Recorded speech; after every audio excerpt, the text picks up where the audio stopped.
Pendant plus de 40 ans, l'humanité a vécu au rythme de la lutte entre deux blocs ennemis.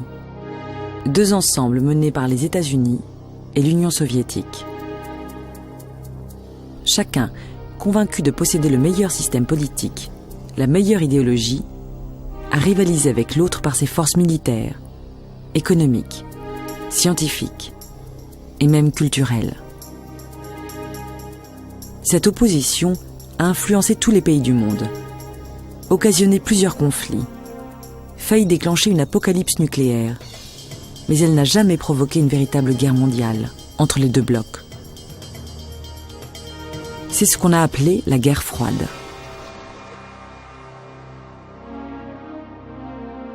États-Unis et Union soviétique avaient en fait plusieurs points communs.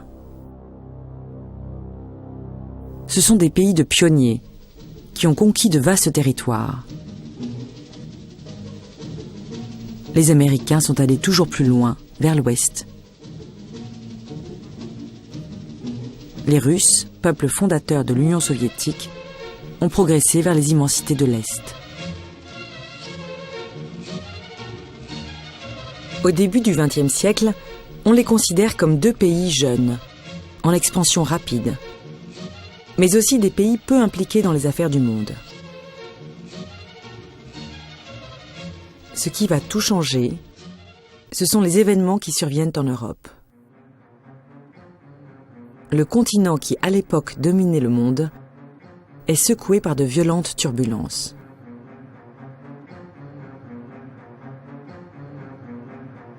En 1941, le dictateur nazi allemand Adolf Hitler est parvenu à soumettre directement ou indirectement l'ensemble du continent européen par sa politique guerrière. Le Royaume-Uni parvient à résister. Mais il apparaît vite que seule l'Union soviétique, qui est directement confrontée à l'agression hitlérienne, et les États-Unis peuvent libérer l'Europe du régime nazi.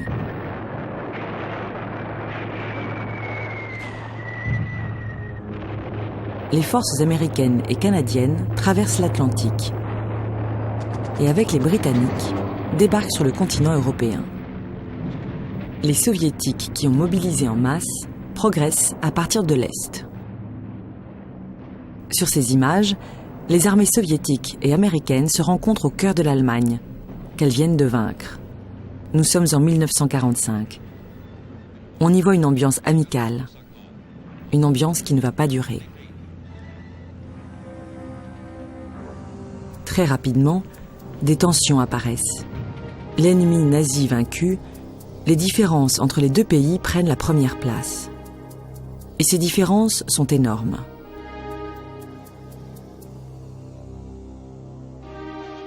L'Union soviétique est un pays communiste, basé sur les principes de Marx et de Lénine. Depuis la révolution de 1917, la dictature du prolétariat vise à donner le pouvoir au peuple, aux ouvriers et paysans. Pour y parvenir, l'État contrôle l'ensemble de la vie politique et économique.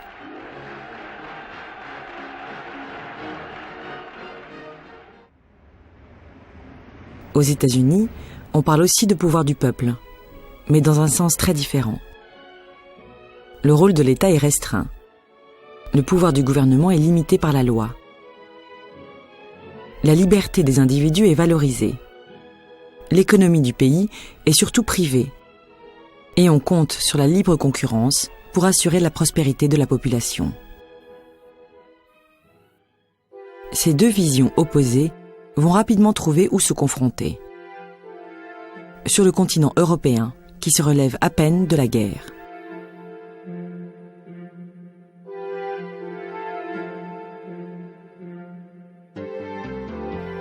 Dans la partie ouest de l'Europe, stationnent des troupes américaines. Dans la partie est, des troupes soviétiques. C'est la conséquence des accords de Yalta, qui avaient été conclus en février 1945 entre le Britannique Churchill, l'Américain Roosevelt et le Soviétique Staline. Ces accords prévoyaient une stratégie militaire commune et la tenue d'élections libres dans les pays libérés du nazisme. Mais pour Staline, les pays libérés par l'armée rouge au prix de millions de morts doivent rester sous l'influence soviétique. En Pologne, en Hongrie, en Bulgarie et en Roumanie, des régimes communistes se mettent rapidement en place. Dès 1946, Churchill dénonce un rideau de fer qui sépare les régimes communistes du reste du monde. An iron curtain has descended across the continent. Peu après, la Tchécoslovaquie est intégrée au bloc communiste par un coup d'État. L'influence soviétique s'étend. Les Américains ont d'abord faiblement réagi à cette expansion soviétique. Dans l'euphorie de la victoire sur le nazisme, leur grand projet pour l'après-guerre, c'est la création des Nations Unies, un organisme mondial qui inclut l'Union soviétique. Sa fonction est d'assurer la paix dans le monde.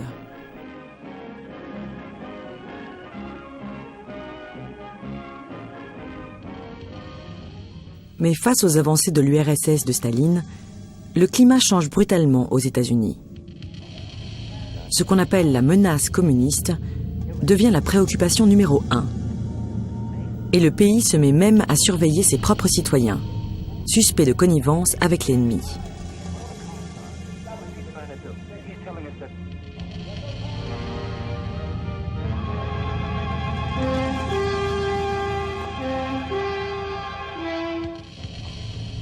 En 1947, le président Truman s'engage à contenir l'expansion soviétique partout dans le monde. Dans ce face-à-face, l'URSS a pour elle l'immensité de son territoire. De leur côté, les États-Unis peuvent compter sur leurs alliés d'Europe de l'Ouest et du Japon. Surtout, la marine américaine est sans rivale sur les océans. Grâce à elle, les routes entre les États-Unis, le Japon et l'Europe sont à l'abri de toute menace.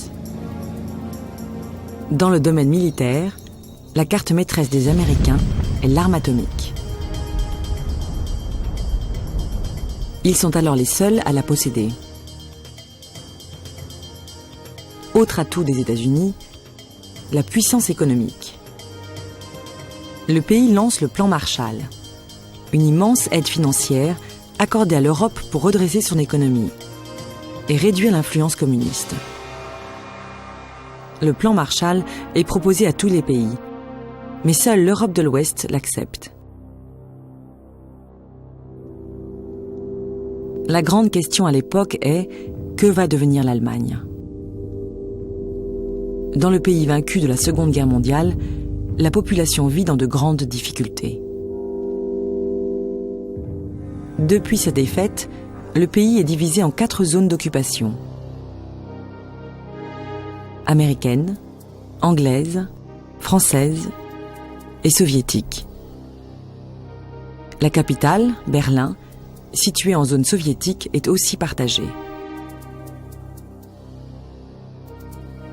Fin 1947, aucun accord n'apparaît possible entre occidentaux et soviétiques. Les 3 zones d'occupation occidentales sont associées.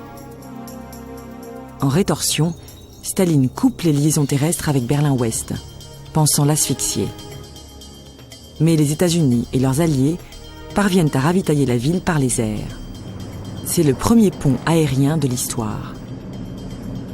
Jusqu'à 1 avion par minute atterrit pour apporter charbon, nourriture, médicaments à la ville isolée. Avec cette action, les États-Unis gagnent la sympathie de nombreux Allemands. Staline constate son échec et après 1 an de blocus, les voies terrestres vers Berlin sont réouvertes. Berlin-Ouest reste dans le camp occidental. C'est un coup d'arrêt à l'expansion soviétique en Europe.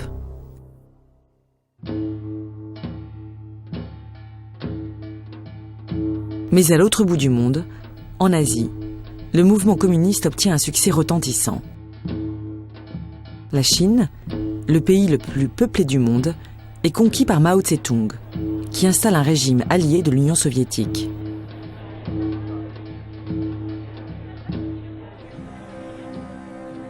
Avec cette victoire communiste en Chine, un nouveau front de la guerre froide s'ouvre en Asie.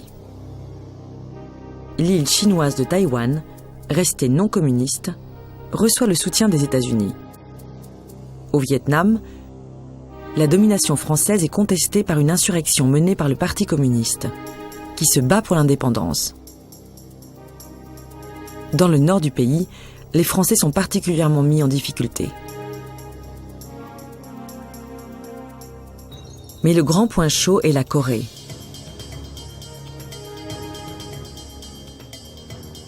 Le pays est partagé entre le nord, sous influence soviétique, et le sud, sous influence américaine. En 1950, face à l'offensive des forces du Nord, l'armée américaine intervient en masse.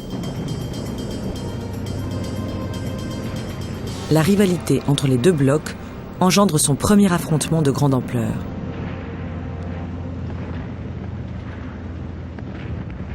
La tension est d'autant plus forte que maintenant, et les États-Unis et l'Union soviétique disposent de l'arme atomique, ainsi que de missiles pouvant frapper à des milliers de kilomètres. La peur d'une guerre nucléaire s'installe dans les esprits.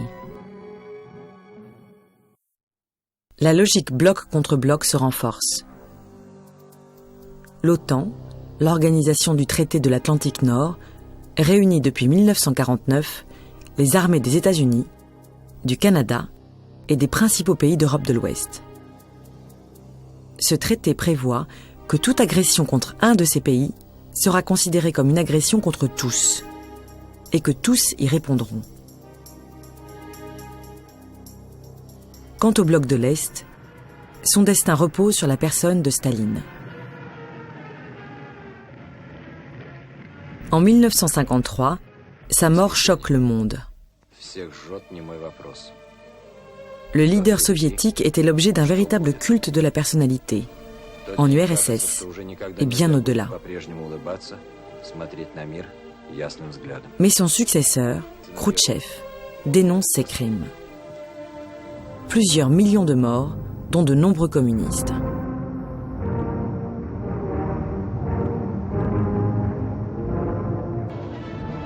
Avec ces révélations, certains ont l'espoir d'une fin de la guerre froide. Espoir vite déçu. La politique soviétique vis-à-vis des pays d'Europe de l'Est ne va pas changer. L'épisode le plus marquant a lieu en Hongrie, en 1956.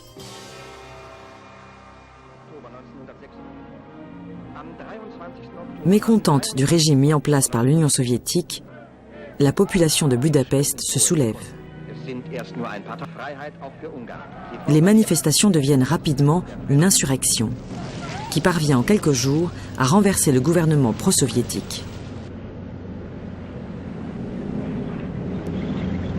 La réponse de Khrouchtchev est immédiate. Moscou envoie ses divisions blindées.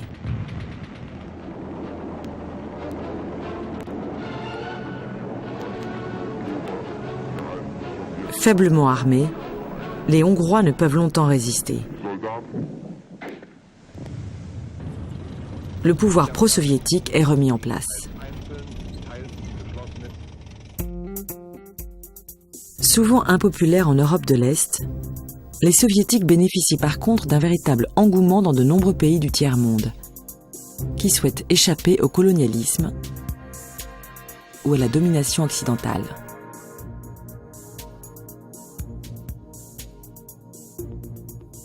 C'est le cas de l'Égypte, gouvernée par Nasser. Le pays avait été longtemps sous la domination des Européens.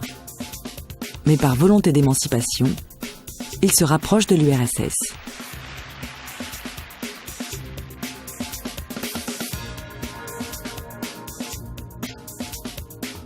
En 1957, Nasser décide de nationaliser le canal de Suez, une artère vitale de l'économie mondiale, appartenant à des intérêts européens. Français et Anglais réagissent en envoyant des troupes. Mais rapidement, le leader soviétique Khrouchtchev intervient et menace d'employer l'arme atomique si l'expédition militaire franco-anglaise ne cesse pas. Une menace qui suffira à faire reculer Paris et Londres. La peur du nucléaire va atteindre son paroxysme à propos d'une autre crise, à l'autre bout de la planète.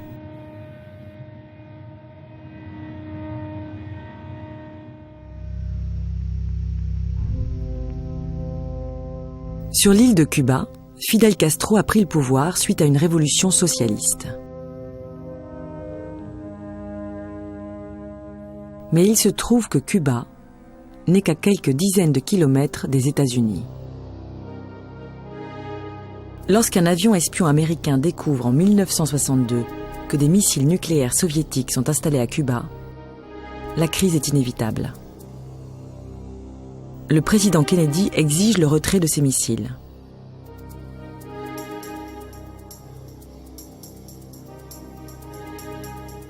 La marine américaine fait le blocus de l'île. L'aviation se prépare à bombarder. Des navires soviétiques approchent. Le monde retient son souffle de peur d'une guerre mondiale atomique. Kennedy et Khrouchtchev savent qu'ils n'auraient que quelques minutes pour prendre des décisions cruciales. En 6 jours de crise, les deux leaders résistent à la pression de l'escalade et parviennent à un accord secret. Les Soviétiques retirent leurs missiles de Cuba et les Américains les leurs de Turquie. En ce début des années 1960, la situation est totalement bloquée. Une guerre serait suicidaire pour l'humanité, mais la réconciliation est impossible. Est et Ouest vivent dans 2 mondes de plus en plus séparés. Et c'est à Berlin que cette coupure a pris un tour définitif, en 1961.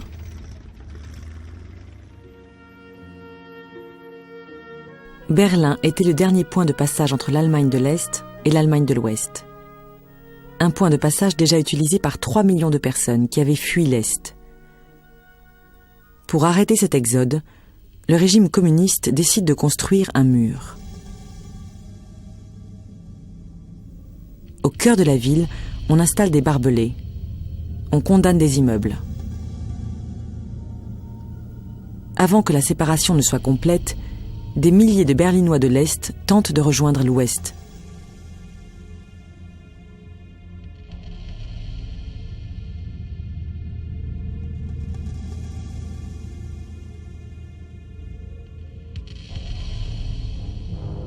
Mais rapidement, le mur est achevé. La séparation devient totale. Du côté occidental, on accueille les derniers réfugiés. On condamne, mais on n'intervient pas. Les Américains, tout comme les Soviétiques, semblent s'être résignés à ce que chacun domine dans sa zone. La priorité des dirigeants des 2 côtés est surtout d'éviter que la situation ne dégénère en guerre. Les forces des 2 alliances militaires, l'OTAN pour l'Ouest et le pacte de Varsovie pour l'Est, semblent s'équilibrer. Des 2 côtés, on se rend compte qu'il faut organiser une coexistence. En 1963, Américains et Soviétiques se mettent d'accord pour qu'un traité mondial interdise les essais nucléaires dans l'atmosphère et les ravages qu'ils produisent.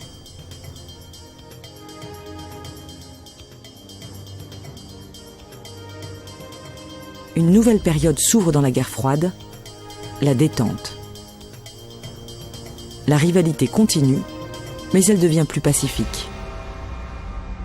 Et à cette époque, la science ouvre un nouveau domaine où se confronter, l'espace. Ce sont les Soviétiques qui ont d'abord pris l'avantage. En 1957, ils avaient surpris le monde en lançant le premier satellite artificiel, le Spoutnik.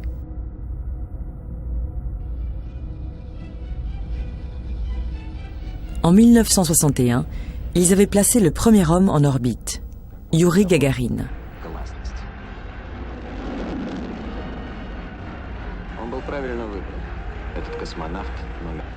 Mais le président Kennedy relève le défi.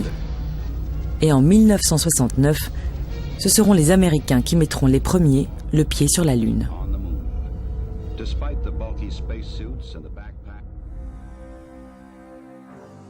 La détente des années 60 permet aussi à des pays de mener une politique plus indépendante des deux super grands. La Chine essaie de trouver sa propre voie. Mao Tse-tung refuse la prédominance soviétique et isole son pays. En Europe, le président français de Gaulle prend ses distances avec certaines politiques des États-Unis. Le leader allemand Willy Brandt ouvre un dialogue avec les dirigeants de l'Est. En visitant pour la première fois Berlin-Est, il est accueilli par une foule enthousiaste. Il obtient des améliorations concrètes de la vie des Allemands de l'Est. Malgré ces quelques contacts, les deux blocs restent comme deux mondes séparés, qui évoluent chacun de leur côté.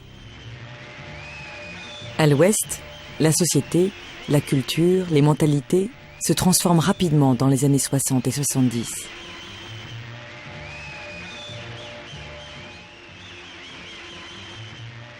Ces évolutions sont souvent accompagnées de vagues de contestation. En 1968, les étudiants descendent dans les rues, de Paris à San Francisco, de Berlin-Ouest à Tokyo. Parmi les grands sujets de contestation de l'époque, la guerre du Vietnam. À partir de 1965, les États-Unis sont massivement engagés dans ce conflit, où ils essaient de maintenir un régime pro-américain dans le sud du pays. Mais les communistes vietnamiens sont déterminés et ils ont des soutiens populaires. Ils mettent en échec les États-Unis, qui se retirent en 1973. Le Vietnam entier devient communiste, ainsi que les deux pays voisins, le Cambodge et le Laos. L'année suivante, le président américain Nixon est forcé de démissionner pour avoir ordonné des écoutes illégales. L'Ouest paraît affaibli. À l'Est, la situation est bien différente. Les régimes apparaissent stables. En 1968, en Tchécoslovaquie, une tentative de réforme du communisme, le socialisme à visage humain de Dubček, est stoppée par les chars du pacte de Varsovie. Le nouveau dirigeant soviétique, Léonid Brejnev, considère que les principaux objectifs du communisme ont été atteints et freine toute évolution. À partir des années 70, les tensions de la guerre froide se déplacent vers le sud, vers les pays du tiers-monde. Les soviétiques et aussi les occidentaux soutiennent directement ou en sous-main des régimes dictatoriaux qui leur sont favorables, des régimes souvent brutaux.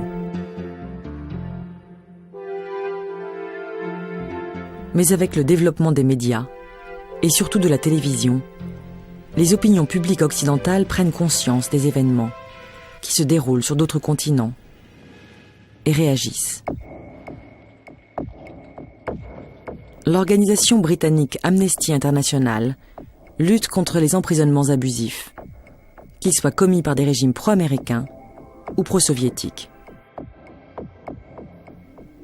Les Médecins sans frontières français apportent leurs soins aux populations en détresse et dénoncent les régimes qui créent des catastrophes humanitaires, comme c'est le cas en Éthiopie. Dans les esprits, l'acceptation des dictatures régresse. La philosophie des droits de l'homme progresse.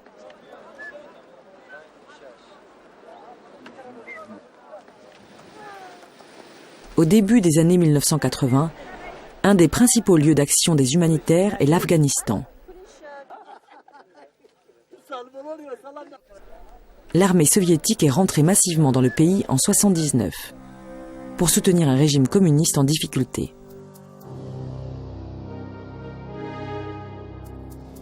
Pour les soviétiques, l'Afghanistan représente une étape majeure vers un de leurs grands objectifs, atteindre les mers chaudes. Depuis le début de la guerre froide, la marine soviétique est nettement désavantagée par la géographie. Les ports de l'URSS sont souvent gelés et ces navires sont obligés de passer par des détroits qui sont tous contrôlés par les Occidentaux. En s'établissant en Afghanistan, l'Union soviétique tente de s'ouvrir une voie vers l'océan Indien.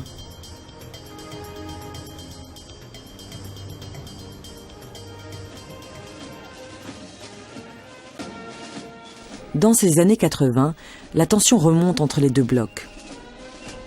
Les soviétiques se retrouvent face à une nouvelle génération de leaders occidentaux, plus fermes. Ronald Reagan aux États-Unis, Margaret Thatcher, François Mitterrand et Helmut Kohl en Europe. Tous quatre décident de réagir à l'arrivée de nouvelles fusées nucléaires SS-20 soviétiques en Europe par le déploiement de fusées américaines Pershing. Si l'Occident est plus ferme, c'est d'abord parce que sa situation économique le permet. Malgré les crises, l'économie des pays occidentaux a énormément progressé en 40 ans.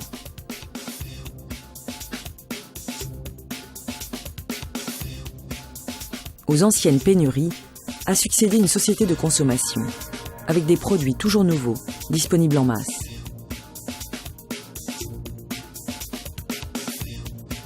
Les innovations se sont succédées rapidement.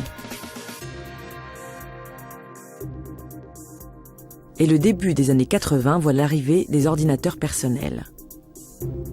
Ces progrès technologiques donnent un avantage décisif aux Occidentaux.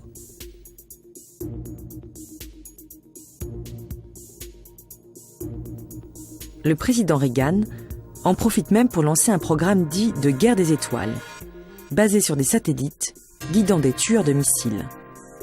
Un programme peu réaliste, mais qui a le don d'impressionner les militaires soviétiques. De son côté, l'Union soviétique a depuis 1985 un nouveau leader, Mikhaïl Gorbatchev. En arrivant au pouvoir, il fait un bilan de la situation. La vie des habitants de l'Est s'est améliorée dans certains domaines. Des droits sociaux minimums sont reconnus à tous. L'égalité homme-femme s'est améliorée. Mais les infrastructures sont en mauvais état. L'économie est peu productive. Les innovations sont rares. Les productions, même de produits de base, sont insuffisantes. Les queues devant des magasins souvent vides rythment la vie des populations.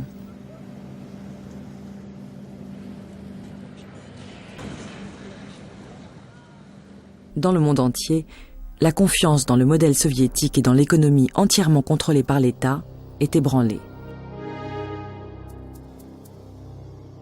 En Chine communiste, le leader Deng Xiaoping introduit depuis 1979 l'économie de marché. En Europe de l'Est, les régimes communistes sont toujours peu populaires.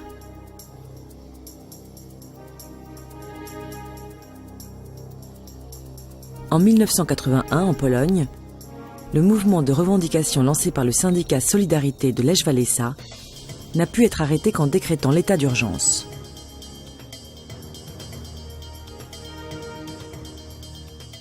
Et puis la bataille de l'information a été largement perdue puisque les habitants d'Europe de l'Est écoutent massivement les programmes émis par l'Ouest, comme ceux de Radio Europe Libre.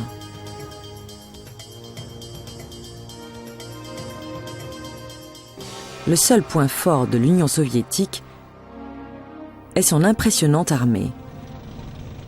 Mais pour combien de temps encore pourra-t-elle rivaliser avec les prouesses technologiques de l'Ouest. Face à ce constat, Mikhaïl Gorbatchev essaye de remettre l'Est en marche. En Union soviétique, il lance 2 mouvements, la glasnost et la perestroïka, c'est-à-dire la transparence et la rénovation. Le ton change. Et dans la presse, critiques et suggestions apparaissent.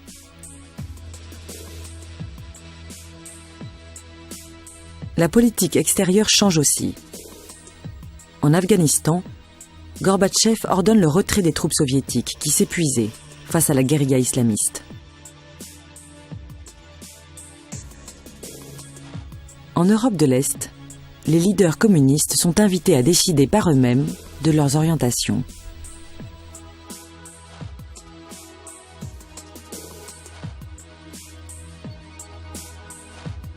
En mai 1989, la Hongrie profite de cette liberté pour ouvrir sa frontière avec l'Autriche. C'est la première brèche dans le rideau de fer. Une brèche dans laquelle s'engouffrent des milliers d'Allemands de l'Est, cherchant à rejoindre l'Ouest.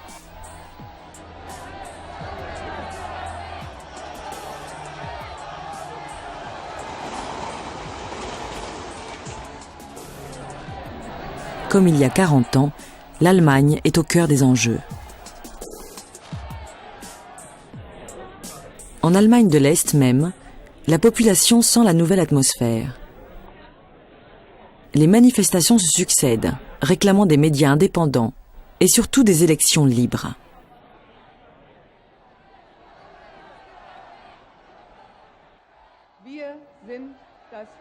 Face à ces immenses rassemblements, le pouvoir en place est désemparé. Mikhaïl Gorbatchev a prévenu que l'armée soviétique ne participerait pas à une éventuelle répression.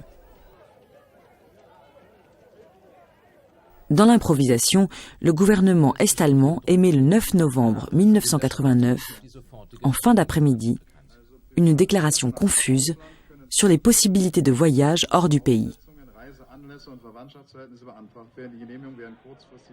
À 20h, des dizaines de milliers d'Allemands de l'Est sont massés contre le mur. La police des frontières n'a pas été avertie et ne sait comment réagir.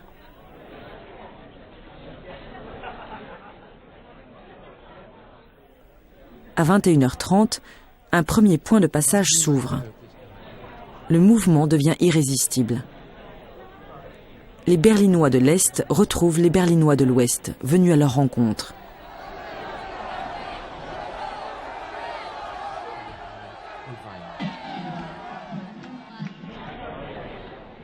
Le mur est tombé. La voie de la réunification allemande ouverte. En quelques semaines, dans les autres pays d'Europe de l'Est, les régimes pro-soviétiques s'écroulent. Le syndicaliste Lech Walesa en Pologne, l'écrivain Václav Havel en Tchécoslovaquie avaient connu la prison. Ils deviennent présidents de leur pays.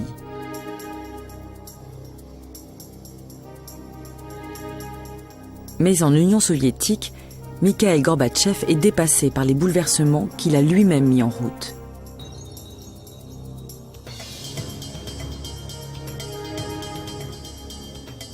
Grâce aux nouvelles libertés, certaines républiques, comme les 3 pays baltes à l'ouest et les pays du Caucase au sud, réclament leur indépendance.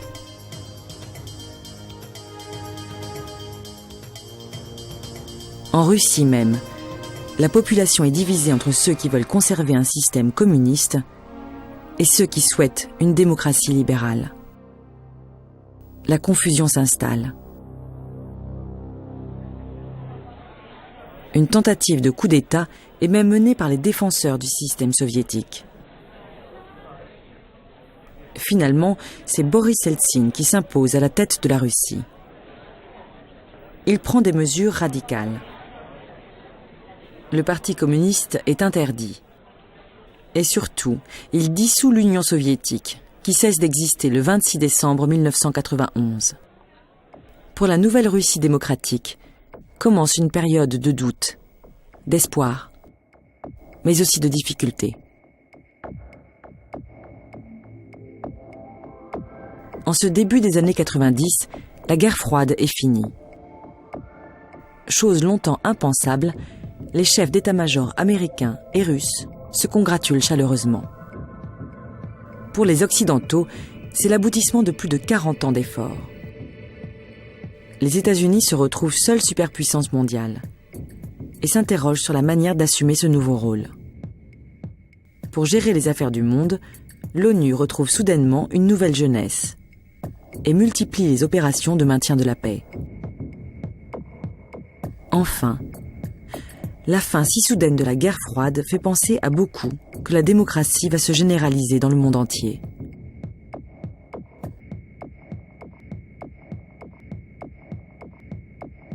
Mais ce qui restera surtout de cette période, de ces 40 ans de guerre froide, c'est que deux blocs ennemis, engagés dans une lutte sans merci, ont su ne pas utiliser les armes dont ils disposaient et sont parvenus à ce qu'une guerre nucléaire soit évitée à l'humanité.